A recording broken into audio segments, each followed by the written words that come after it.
Hello, I'm Misty Purcell. Welcome to my channel.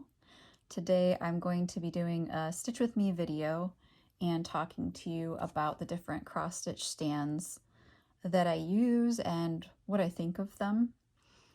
If you celebrate Thanksgiving in the United States or outside of the United States, happy Thanksgiving to you, or happy Thursday, or happy whatever day it is when you watch this. I thought it would be nice to hang out with you for a little bit on Thanksgiving, but I'm recording this the day before in the afternoon while I've got a little bit of extra time. So let me tell you about my stands and then we'll do some stitching. This stand is Kay's Creations. I'm going to zoom out here. Isn't that nifty? This is, let me move my chart out of the way. Kay's Creations, it's one of the lap stands that they make. They have a few different ones. The reason I was interested in this one is that it's got quite a bit of adjustability in the arm on this side. Now I use it, you might see other people using it to the left, to their left, but I found it worked a little bit better for me to use it to my right. If you put a scroll rod in here, it does sag going down and across. So I tend to not really want to use it for anything other than the small, these are Edmund stretcher bars, and that's pretty much exclusively what I use this stand for anymore. There's a knob here, and if you loosen it, then you can flip this to the back to bury your threads. You can see that there's tacks on here. That's how you would stretch your fabric and attach it to the frame. So this is a stand that I think works okay. As I said, pretty much just for the Edmund stretcher bars for me personally. The reason that I think it's just okay is limited adjustability. It has more adjustability than some, but not as much as I would like. So that's my thoughts on that. If you have questions, feel free to leave them in the comments and I'll try to answer them.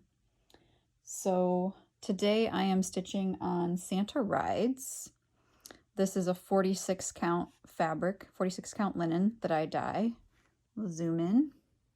You can zoom way in if you want, but then my hands will be huge. Let's go to one-time zoom.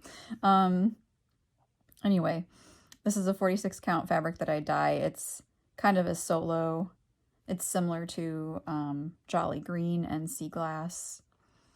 And I'm finding this time as I'm working on it that I'm not enjoying 46 count as much as I was last year.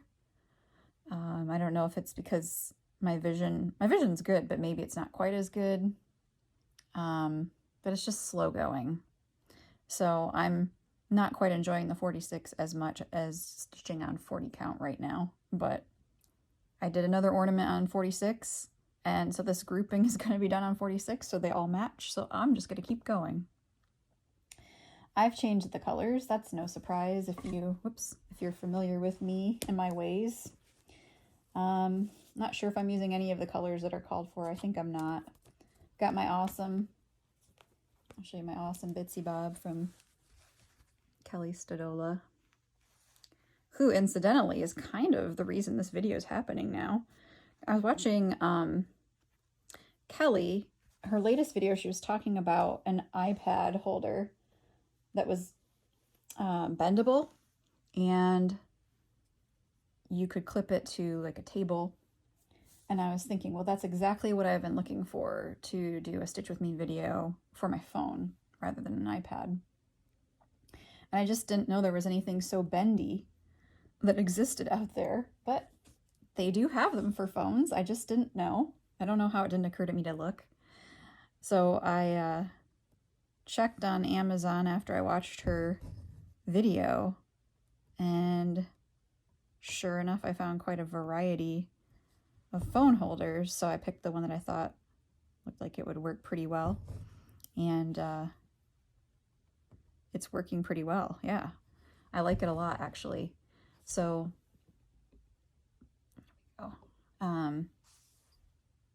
it just clips onto a TV tray that I have set up here, And it's hard to bend, but that's so that it's pretty sturdy.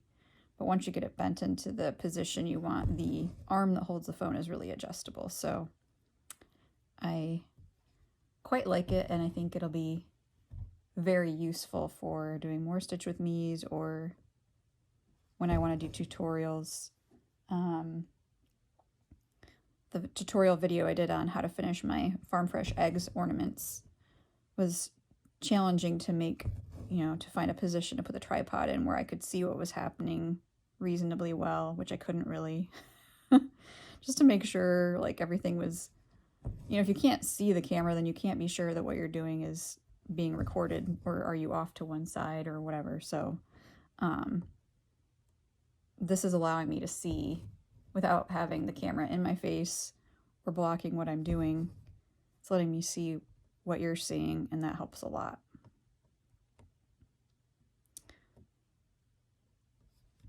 So my plan for today is I'm going to be making my favorite thing, Dutch apple pie. And if that was the only thing that I got to eat on Thanksgiving, I'd still be okay. Like, that's the only thing I really care about. Truly, I really love pie. And Dutch apple pie is my favorite. So I'm pretty psyched about making that pie later today for tomorrow. But it gets better. I'm going to also be having a honey baked ham. And I wasn't originally going to be having a honey baked ham, but I was thinking about how much I would like to have one. And I was hoping there would be a coupon because I like to get the boneless ham, and it's not inexpensive. And I just couldn't really talk myself into spending that much. And then I talked to my mom, and my mom was getting one for her Thanksgiving. And the thing I was like, aside from it being really good if you've never had a honey baked ham, the thing that was like really appealing to me is I was thinking about how I really wanted my Thanksgiving to be laid back and relaxed and to just kind of do some stitching and whatever I wanted rather than doing a bunch of cooking. And the thing that I was planning to cook is good, but it's small, and so I wouldn't have had leftovers. So then I'd still have to cook the next day after having just cooked, and I just couldn't get excited about that. And so I felt kind of lazy about that. But then I was like, no, it's not being lazy. It's just wanting a little bit more downtime and it being kind of a reward after working very hard. So I decided to splurge and get the ham after debating it a bit. So I reserved one and picked it up, and they had a fairly small sized ham, which was perfect for me. So it wasn't so much of a splurge as I thought it might end up being. So I'm very excited about the ham. I'm going to have some sweet potato casserole with it, and also going to be having broccoli sauteed in butter as my side, along with the sweet potato casserole. And so on Thursday of last week, I had class, and I thought the students, they're clearly getting tired at this point. They've just got a couple weeks left in the semester, and they're hanging on. They're doing their best, but they're just so not into it at this point. I don't blame them. I feel that. Anyway, I thought they would enjoy if we had this activity at the end of class where we talked about what we would be eating for Thanksgiving. And so I created this Word document with a picture of Thanksgiving foods and the names in Spanish. And by the way, this is on Zoom, so it's a remote class if you don't know that. So anyway, I'm showing them the pictures, and I'm trying to say, okay, so what are you looking forward to eating? This one's really... There we go. Oh, no. So I said, what are you really looking forward to eating for Thanksgiving? And no one raised their hand. And oftentimes, the students get pretty psyched talking about Thanksgiving food and talking about food in general. It's a topic they usually enjoy. But no. I got nothing. So then I just started calling on people, and I ended up calling on everyone and demanding that they tell me what they were looking forward to eating for Thanksgiving. And one thing that I learned a couple years ago that just really surprised me is how many people eat macaroni and cheese on Thanksgiving. So in my family, we never had macaroni and cheese on Thanksgiving. Actually, we never had green bean casserole either, which I know is pretty common, but I at least had heard of that. But I'm curious if this is like a regional thing or what. So do you eat macaroni and cheese on Thanksgiving? Is that part of your tradition? Where do you live? Is it a regional thing? I don't know. My family used to have turkey. My mom would make crescent rolls. We'd have mashed potatoes and gravy. What else did we have? All kinds of like finger foods. I think we did have ham back then. Cranberry, it's cranberry salad rather than the typical relish. Like it had a bunch of different fresh fruits in it. My mom still makes that. And gosh, I'm forgetting some things. It was a huge spread that we used to do, but we did not have macaroni and cheese in our Thanksgiving.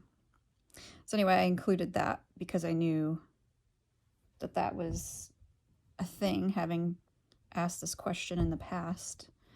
And a lot of students picked macaroni and cheese as their favorite Thanksgiving meal. So that was very interesting.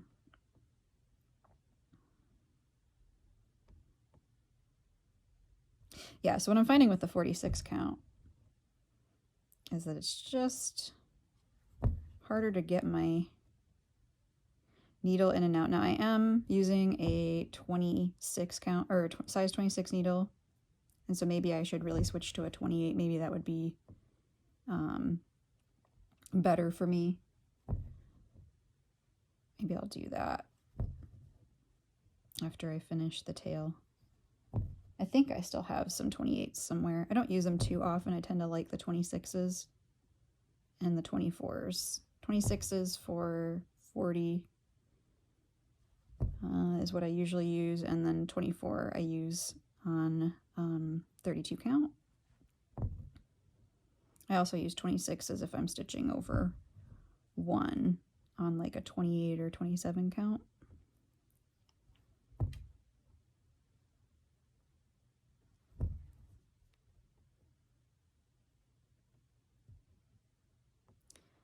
So pie is on my to-do list for this evening, and making the sweet potato casserole is also on the to-do list. So someone had asked me before about finishing off with a pin stitch on the front. Do I ever do it? And I often forget to do it. I don't like doing it on 32 count. I think it's too noticeable.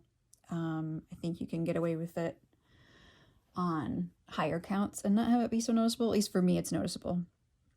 So my understanding of the best way to do it if you're done stitching an area is to come up in between stitches. I don't know how well you can see. You're probably not going to be able to see that just because it's dark, but in between two X's, like the 2 rows of X's is what I'm doing, and coming up in the middle.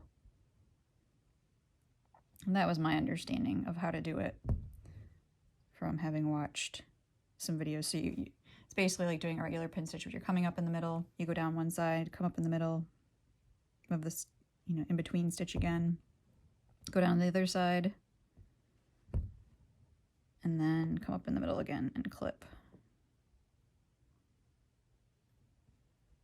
So if you do it on a really high count, then you tend to not really be able to see it. I have to turn this so that I can clip it. I'll turn you too. Okay.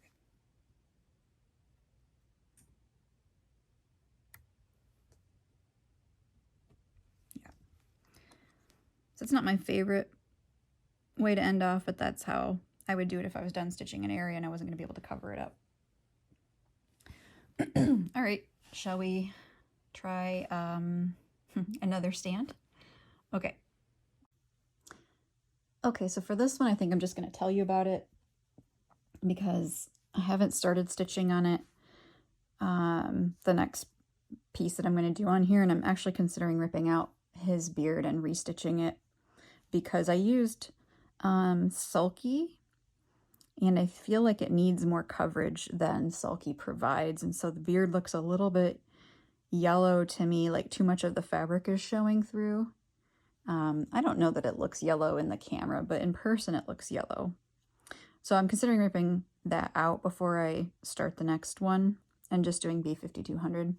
So anyway, let me just tell you about my scroll rod and my floor stand, and then we'll move on to some more stitching. These are Artisan design. This is an Artisan design scroll rod. And I had talked to a few other stitchers and they had recommended them. They used them. I like them pretty well. Since I'm right-handed, I use it with the knobs that tighten on the right side, so that it's just easier for me to tighten things.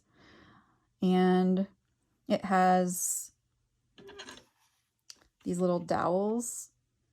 They're kind of like popsicle sticks, and they're what hold your fabric inside, and then you're wrapping the bar around it and locking that in place. But I also, because my scroll rod is quite a bit wider than my piece, I use these little, they're cord keepers basically, and they're Velcro. So I put the Velcro side down so that nothing will snag. Anyway, I use these, and you can just slide them. I keep them loose enough that they can slide when I need to take this out. But this just kind of keeps this in place, so it's not going to go anywhere. Because sometimes if you don't have a lot of fabric here to cover your dowel, it can start to slip out. So you kind of have to use both sides to adjust the tension. You can get the tension pretty good on these, pretty high. I don't know if you can tell, but there's not much movement here happening on this fabric, so I've got it pretty tight. And I find it to be reasonably fast to load. I find it to be a little bit challenging at times to get straight across, but that's true of pretty much every scroll rod. Sometimes I have problems with sagging on the edges. That is more likely to happen. If you can see here, there's a little gap. So even though whatever size the scroll rod is, it's actually, in my opinion, only usable up to about here, because then your dowel isn't going to be able to hold it in place, and so it's going to start to sag out. So that's one thing that makes it a little bit challenging at first about ordering these, is I want to say that the size is from here to here. I think that's correct. But, you know, really what's usable is about here to here. So it's just something to be aware of when you're ordering. These are the smallest sidebars, and that seems to work pretty well for me. I prefer the narrowest ones. What else do I want to say about this? I've got this on a Kay's Creations floor stand, which I love, and it is my favorite stand for a floor stand. I got this because it's very adjustable. So you can see that if you twist this knob here, you can adjust the angle up or down. Okay, so there's that. And you can also adjust it a little bit more toward or away from you. So it's got like kind of infinite adjustability. This here is what holds your piece. So if I loosen that, then the piece will come out. So it's just holding the sidebar in place. Then this part, I'm going to take it out a minute. This part here, if you turn it, then you can change the angle like that or that. So sometimes you might need to do that. I have to sit this to the side of my couch, and that means that, you know, if you're going to use this with a scroll rod, there isn't really a way that you can have it, the stand like in front of you, because it needs to hook onto the sidebar. So it has to be to your left or your right. So I've got it to my left. And so it's just something to be aware of. The problem that can sometimes happen for me is that the arm of my couch is kind of high. I don't know if you can see that this is the arm here. So sometimes I have to keep the scroll rod up higher than I like to be able to twist and turn this. But, you know, I could use the little knob here and kind of adjust it possibly. So, I mean, the thing I liked about this, the reason I bought it, is it had like the most adjustability, period. And I want to show you if I can without making you dizzy. Right here, no, I don't think you can see it. There's a little knob, and I just keep that tightened. It's like a little, it's almost like it's a little collar around the pole here. Anyway, this little knob, I keep it tightened, and then I don't tighten the knob on the very top here. I mean, I have it a little tight, but I don't have it very tight. Anyway, if you tighten this bottom one, then this can just move back and forth without it falling. I mean, this can move all the way out. So it's just something that I really like about this stand. And you can just flip, because I don't have the knob on the top tightened, you know, this is just loose, then I can just flip my work really quickly and easily. So that's what works for me with this stand. So hopefully that's helpful to you. I think it's a worthwhile investment. I have not tried the Lowry, but this has more adjustability than the Lowry. And so that's why I wanted it. And I would say that for me personally, it was worth every penny. And I think that if you can afford to get a good stand, you should make the investment, because if you think about how many hours a day you spend stitching, you want it to be good for your body. You want to be having good posture. You want it to be ergonomic. You don't want to be hurting yourself. So I would say look into getting a stand if that's of interest to you. I got it so that I could do two-handed stitching. And that's what I like to do, because holding like a Q-snap or some other kind of frame was bothering my hand. And I like two-handed stitching because then I'm using both hands evenly. My arms don't get tired. So if you're running into pain or overuse issues, two-handed stitching might help you with that. Okay, if you have questions about this stand, you can let me know. This is the Kay's Creations floor stand. I'm going to move on to going back to stitching, and I'm going to stitch next on my Hardwicke Manor hoop. So before I start, I want to tell you how I use this hoop, because it's unconventional. So for me, this hoop is a little tall, the stand. This is the sit-on Fanny stand.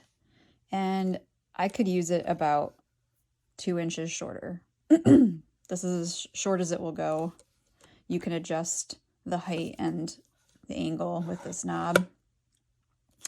I wish it could go lower, because I'm short and my torso is a bit short, and holding my arms up high doesn't feel great for me. So my boyfriend suggested, and this has worked really well, I stick it under my couch cushion like that. And that has helped a lot, because sitting on it, I just can't get it low enough for me. So this is great. Although it's going to be really close for you, I'll probably have to move it a bit, but I'll show you how I load the stitching onto the frame and tell you what I'm stitching. So I am stitching Winter Rose Manor, which I started pretty recently. I guess it was within the past week or so. And I am stitching this on 40 count raw linen. This is the 6-inch hoop. I like to use the one that it originally came with and the 6-inch. Those are my two that I use. And I'm just kind of trying to get the linen in here straight. I'm sorry, it's going to look a little bit crooked to you. Maybe I can move you.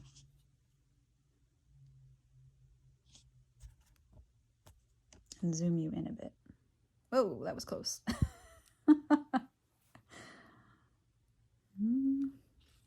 Well, I think you can see pretty well. Is my hand huge? It's pretty big. Hopefully my huge hands won't freak you out in the camera.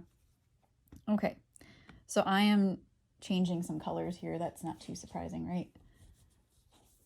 Here's another. This is not seasonally appropriate, but you take what you can get. So I got another Bitzy Bob here.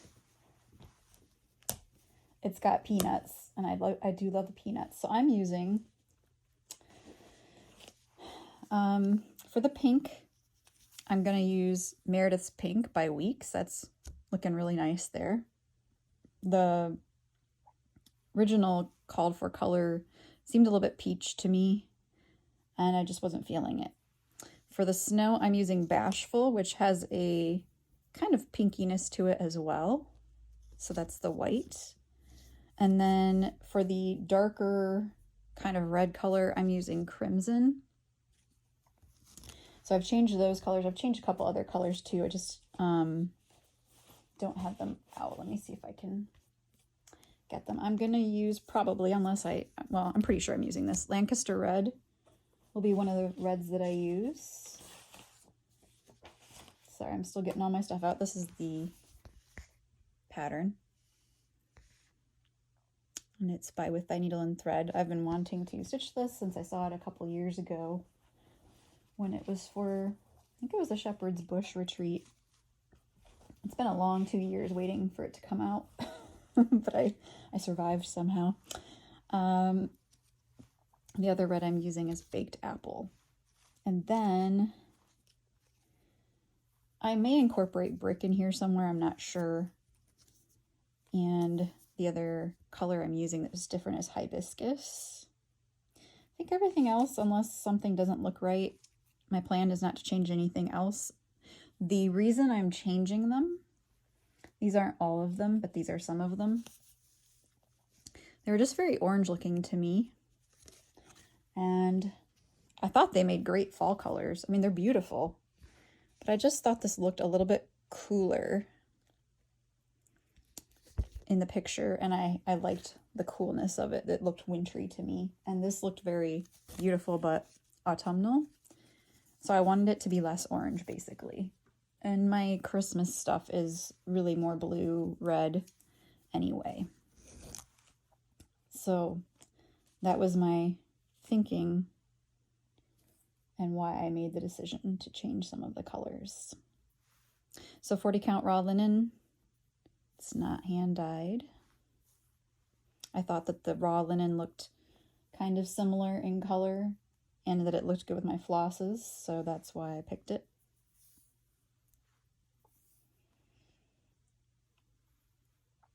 So I like using the hoop. I think it's pretty easy to just pop it on and stitch. The thing I like about using the hoop is that you get tension on all of the sides, and it's very, I think, easy to control. Whereas with the scroll rods, you're going to get tension on the top and bottom, but not great tension on the sides. And when I've tried to put some clips on the sidebars, that just hasn't worked well for me. I know it works for other people, but it just didn't work well for me. So I decided that was not great. The stretcher bars are fine. I only use them for small things. The thing that I don't love about the stretcher bars that I showed you originally is that the tension gets looser over time, and then you have to redo them. It's not the end of the world, it's just kind of tedious. The downside to the hoop, of course, is that you shouldn't leave your project in your hoop. So every time you're done stitching, then you need to take it out. But it's not that difficult to load. The thing that I'm liking also about using the hoop is that if I'm doing a larger project, I can take it out obviously anytime I want and see how it's looking, rather than having to scroll on a scroll rod. I don't really like to take my piece out when I've got it on a scroll rod because I found it difficult to get it in there to begin with evenly. And sometimes I find it difficult to get it back in evenly. So that's why I tend to not enjoy using the scroll rods as much lately, is because sometimes when I'm designing, I want to just be able to see the whole project and how it's looking. Or if I'm just doing a big piece, it can be the same thing. Another downside to using hoops, this hoop anyway, even though this is a wrapped hoop, I find that if you're stitching with 2 strands of floss, you do get a bit of crushing of your stitches. You can see it's noticeable.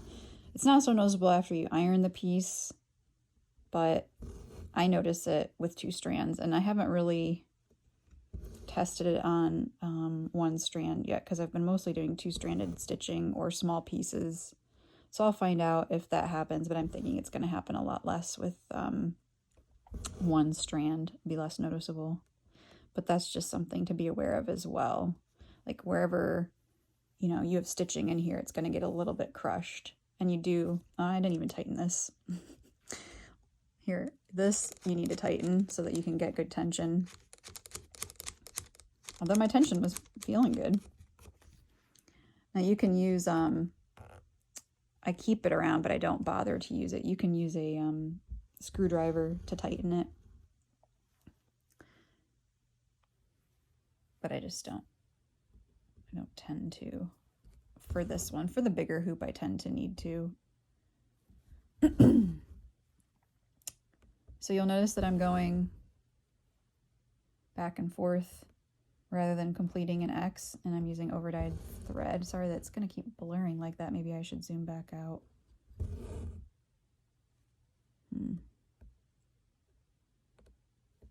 Because my hand gets in the way and throws it off. Is that too dizzying for you? Well, hopefully you're not looking, right? You're just stitching with me. Anyway, I'm crossing 1 X, or I'm not crossing 1 X at a time. I'm going across. And the reason I'm doing that is that I notice with especially lighter flosses, the direction of the stitching. So if you're going, this way, and then you come back and you do X's going that way and you're crossing the individual X's, I can see that the slant is different and it bothers me because the X's slant slightly differently. I don't feel like it's noticeable with darker floss. That's in general, but it's noticeable with lighter floss. So initially I started doing the house and I was crossing each individual X and I went one way and then I came back the other way and I was like, no, it's bothering me. And it's the same thing I've found with stitching with 2 strands. It is more noticeable then and with more shades. So I've taken to just stitching this way lately. And it seems to work out fine. I just kind of do it in chunks. And that way you still get the variegation in the floss. But the stitches look more consistent and there isn't a different slant happening. That's just a personal preference thing. I'm not saying anyone else needs to do. Oops. That's not in the right spot. I'm not saying anyone else needs to do it. Just that I have found that I'm noticing it and that I have a preference.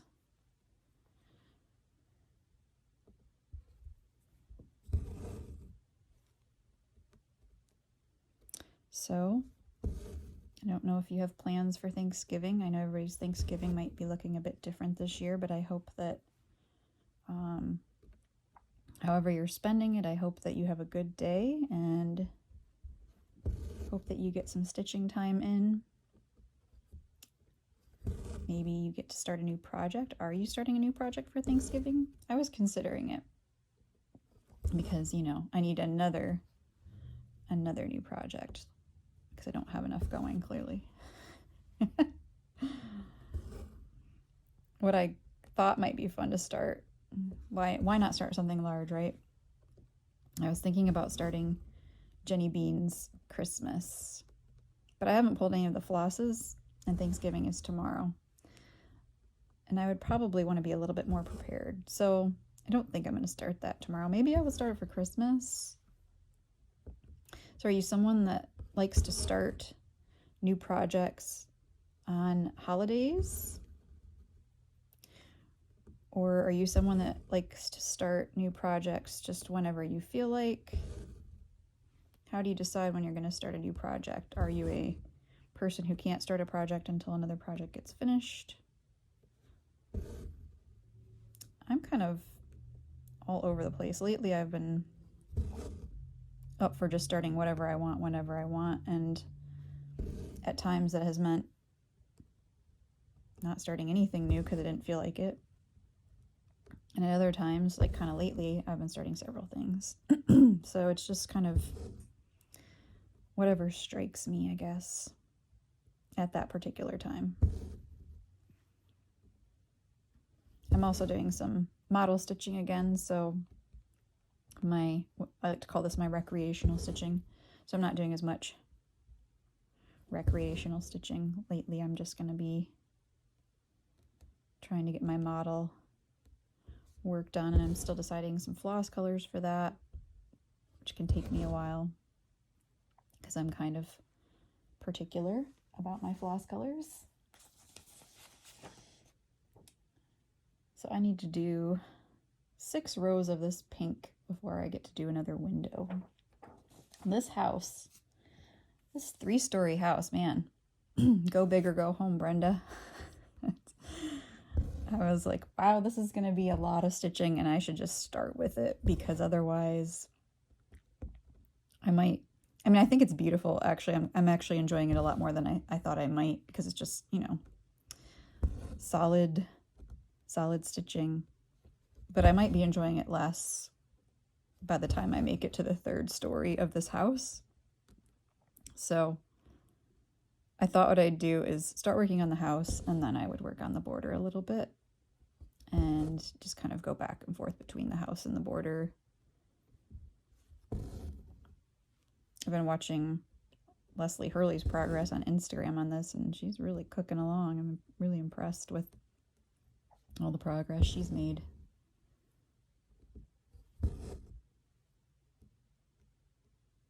So someone else was commenting on an earlier stitch with me that they have trouble holding the needle in their left hand.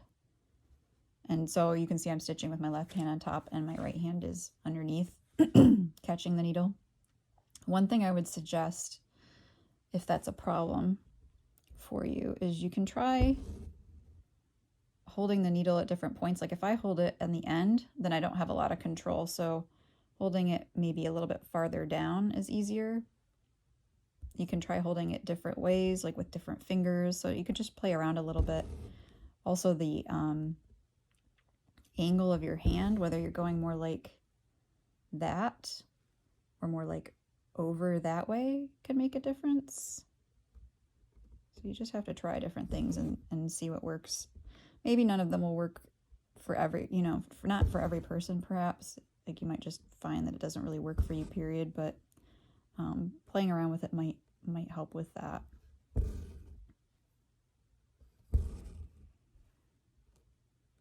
So, I use a lot of different stands, and if someone were to ask me what was my favorite stand, I think I would say that it just depends on the day, because sometimes I love stitching on the scroll rod. Sometimes I love actually just stitching in hand without any holder of any kind, any frame of any kind.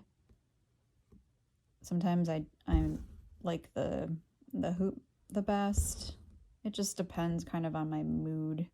I mean, I tend to like one thing a lot for a while, and then sometimes I want to change it up and use something else. So I do consistently like the hoop, and I use it a lot right now. So it'll be interesting to see if I'm still mostly using the hoop down the road.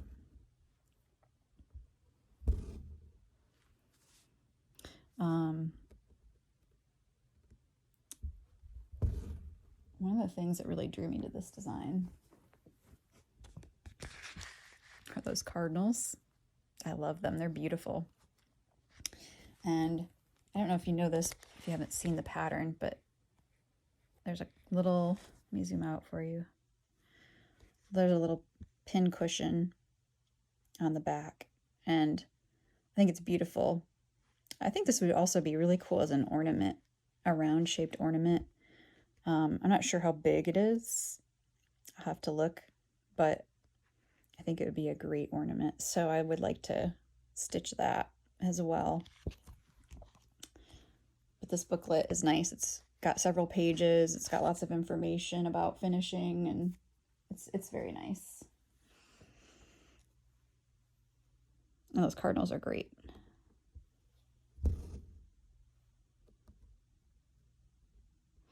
I really like cardinals. They perch on the tree outside my kitchen window. So it's fun if I'm doing dishes sometimes to see them on that little, well, it's actually a bush. It's like a burning bush. There are little red berries on there that they like to eat. And I can tell when they're there because I recognize the little chirp that they make, which is very cute.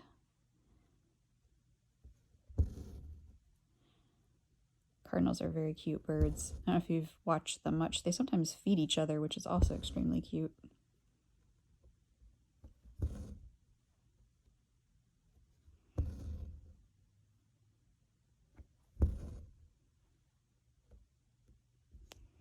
I'm kind of looking forward to getting this window filled in, but I thought I'd wait until I got the other window done and then do them both at the same time.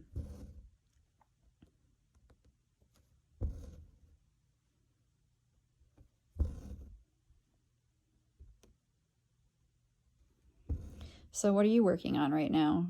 Are you stitching Christmas? Are you stitching something fall related? Are you stitching something non-seasonal? And are you someone who can stitch out of season?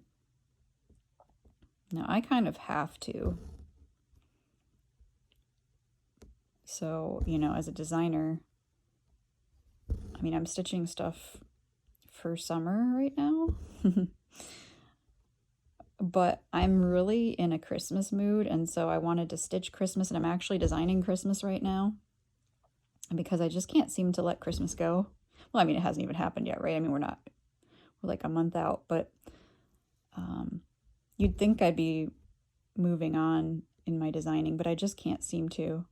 Like, I would like to design one more thing for market, and I'm working on it, but I just keep coming back to Christmas, and I'm kind of obsessing about this Christmas design, so I decided to just go with it rather than fight it. Try to get that design done, and then I can go back to working on my other market design.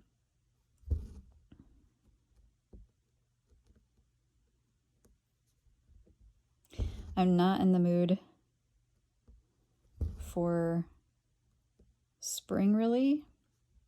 Now, my spring stuff is mostly designed and stitched, but I'd like to come up with one more design, and my brain just can't wrap around spring yet. So I think I'm gonna have to probably get a little closer to Christmas or after Christmas. I don't know when my brain's gonna be willing to transition. I find that it helps to design about a year out for me. So if I design, I'm stitching ahead, right? I'm stitching ahead of the season, but I'm designing in the season because I'm in the mood for it. And then I have it ready for the next year. Now, that's not always true. I still design some things leading up to the season.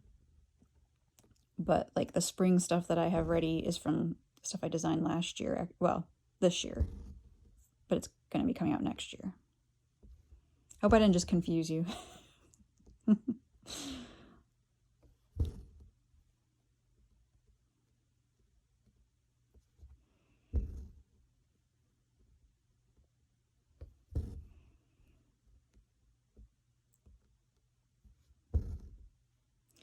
So I'm enjoying this week off.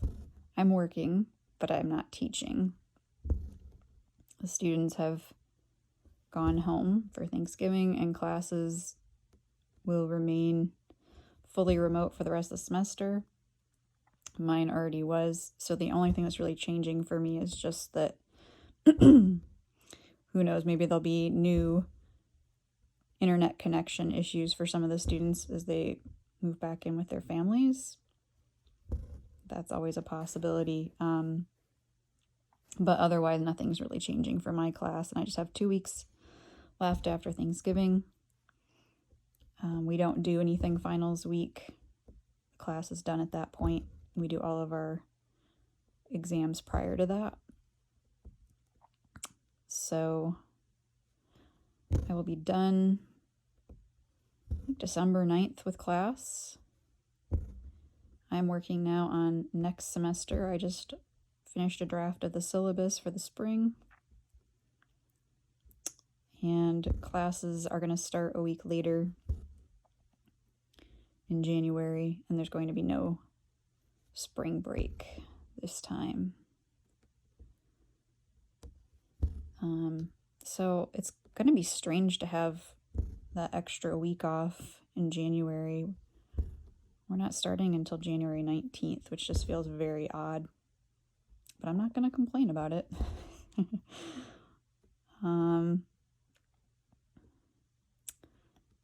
Let's see what else. So we're having wellness days. Since we're not having a spring break, they're going to have these days off here and there during the semester. And so that was kind of a challenge for the syllabus, was fitting in these new days off that we wouldn't normally have. That's not right. I don't know what it is about this raw linen, but I find it a little bit harder at times. See where I should go. So anyway, yeah, we're making it work. I've fit in all the extra days off. There's like 3 of them. And I've adjusted the schedule, and now it's just going to get reviewed. And then once the syllabus is ready, I'll start working on the PowerPoints, which is how we teach the classes. You're usually reading from a PowerPoint, which the students can see. You share your screen. You as in the professor. I share my screen with the students so that they can see the PowerPoint presentation, and I talk them through it, and I give them additional examples. We do a little introduction that explains the grammar and it's in vocabulary. It's usually like a little story. And then, explain the usage of the words or the grammar. And then we do some little quick activities to check that people are understanding what's going on.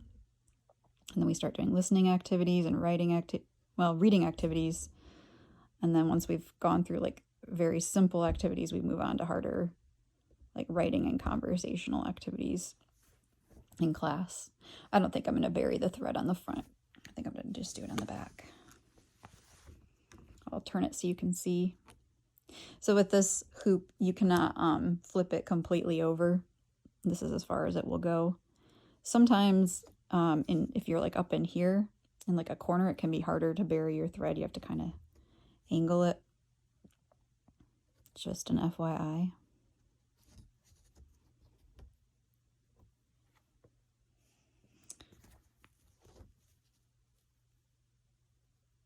Okay, Well, thank you so much for hanging out with me today. I hope you enjoyed it, and I'd love to hear from you. So please leave me a comment if you'd like to.